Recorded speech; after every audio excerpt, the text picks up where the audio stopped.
If you're running a digital marketing agency or a web design agency and you're wanting to land like $10,000 clients and up, what niche should you focus on? Like what target market should you look at to get clients like that? I'm going to give you 4 guiding principles on how to pick a good niche, and then we'll look at some good versus bad niches with some actual examples so you can figure out which is going to be best for you. So let's start with the 4 guiding principles. Number 1, you want to focus on businesses that have a short sales cycle, meaning that you're avoiding businesses where they have to have a whole committee make a decision as to whether they want to work with you, and it's this long, drawn-out process. And that means you're going to be focusing on business to consumer or business to small business. You're avoiding things like nonprofits that have these like super long, drawn-out, we only meet once a month kind of situations, or like super large business-to-business transactions where like all these committees are going back and forth with meetings and stuff to figure out if they want to work with you, because our tools aren't very effective in that space, right? Like Samsung doesn't sell iPhone displays to Apple because someone over at Samsung watched an Apple webinar one day, right? It's like the tools that we have access to in the digital marketing space are much better suited for either business to consumer or business to small businesses. So we're looking for short sales cycles. Thing number 2, you want your client's business to be able to scale to at least $100,000 a year in gross revenue, because you're going to be asking for like $10,000. And if they can't scale to at least $100,000 in gross revenue, they probably don't need a $10,000 marketing plan. So what that means is, they don't have to be at $100,000 right now. They can scale up to that. Like you could be working with startups that would like to get to $100,000, but they're not there yet. But you're avoiding businesses that just don't have the capacity to hit that level because they don't need a marketing plan of this magnitude. So what that means is $100,000 gross revenue is thing number 2. Thing number 3 is $1,000 lifetime clients. So the lifetime value, the average lifetime value of your client's customers should be at least $1,000 or more. And the reason for that is this has to do with how easy is it going to be to reach their audience. Because if it's a thin margin, low ticket kind of product that your client sells, you have to have a lot of transactional volume run through, which means that you're going to have to run a lot of ads probably, which means you need a pretty big ad spend budget. A lot of times businesses that we talk to don't really have gigantic ad spend budgets. And so it would be great if we could reach a smaller audience with kind of more bang for the buck. And that means you're looking for your client's customers to pay your client at least $1,000 over the life of the relationship or more.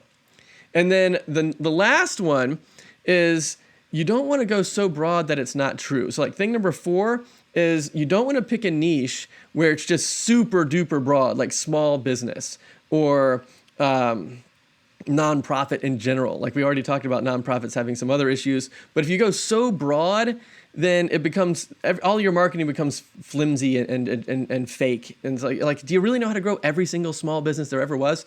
And so what you're looking for is a situation where the strategy that you're planning to use to attract clients for your clients, the same strategy works for everyone that you're attracting. And the reason for that is you're probably going to want to start up a solution first agency where you have a target market, you help them achieve a certain outcome, and you have a solution all ready to go that can actually make all of that stuff come to life. If you want to learn more about what a solution first agency looks like, check out the link that I'm going to put above. That got a whole video just on that. But for right now, let's talk about example niches. Like, let's do some example good versus bad niches. If you're liking this, please thump the thumb for me, because hitting the like button helps other people discover the video. A couple of good niches that kind of meet all the criteria that we were talking about. Real estate agents would be one. That's a business to consumer. You can make the decision, do I want to work for the agent right away? And they make over $1,000. Agents can make over $100,000 a year. So real estate agents are really good fits. Sometimes like wedding and portrait photographers, naturopaths, dietitians, pretty much anybody in the health and wellness space, as long as it's consumer-directed health and wellness. It's not really such a good idea to try to work with like surgeons or medical professionals that get all of their clients through professional referrals. Like you break your leg, you go to your primary care doctor and like, oh, you're going to need some surgery on that. I'll send you to a surgeon. And then that's how the surgeon gets all of their clients. Like they're not going to be able to get a whole lot of leads through the consumer-driven digital marketing tools that we use. So we're looking at like self-directed health stuff, like weight loss coaches, personal trainers, fitness, even mental health wellness would be something that you might look up for yourself. Those are the types of like consumer-driven wellness type practices are great. Even if there are clients that have low transaction volume, in terms of the value of the transaction, but they do a lot of transactions with the same client over the year. Like, for example, lawn care. Like, you're not going to pay $1,000 for somebody to mow your grass one time, but over the year, where you've got, mulching and seeding and aeration and all the mowing and just blowing the leaves off and like all the things that happen over the course of the whole year, you'll probably spend $1,000 on all of that. So even things that have low ticket items, as long as there's enough volume going through to get that $1,000 lifetime value out of it, that works pretty good too. Let's talk about some bad ones. I'm going to give you a couple of guiding principles on avoiding bad niches. One would be the businesses that can't scale, right? If you're doing like handmade jewelry on Etsy, it's like your hands probably can't make $100,000 worth of jewelry, and therefore you probably don't need, a $10,000 or $15,000 or $20,000 marketing package to promote a business like that if it can't scale. Low ticket and thin margins, we've already touched on this a little bit.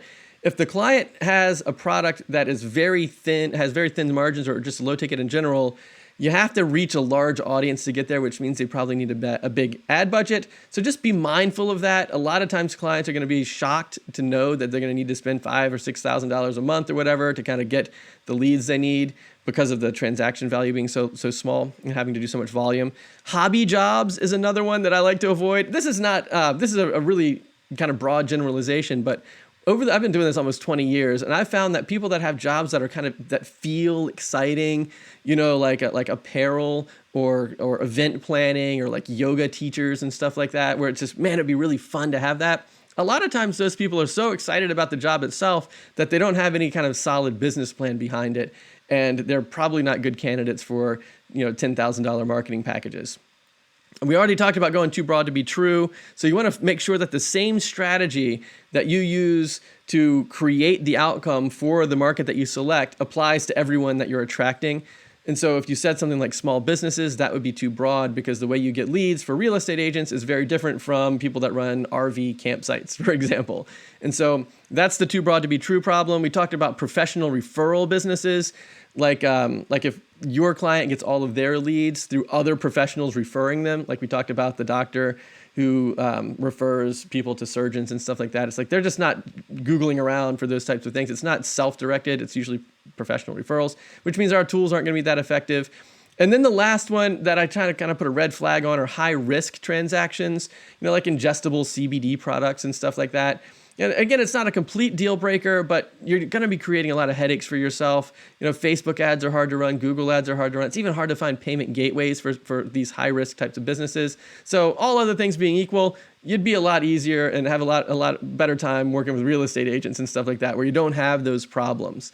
So those are some examples of good versus bad niches. Now, if you want to figure out how you take that target audience, come up with an outcome and a solution to develop a solution-first agency, go ahead and click this next video where we talk about the structure of a solution-first agency. All right, I'll see you over there.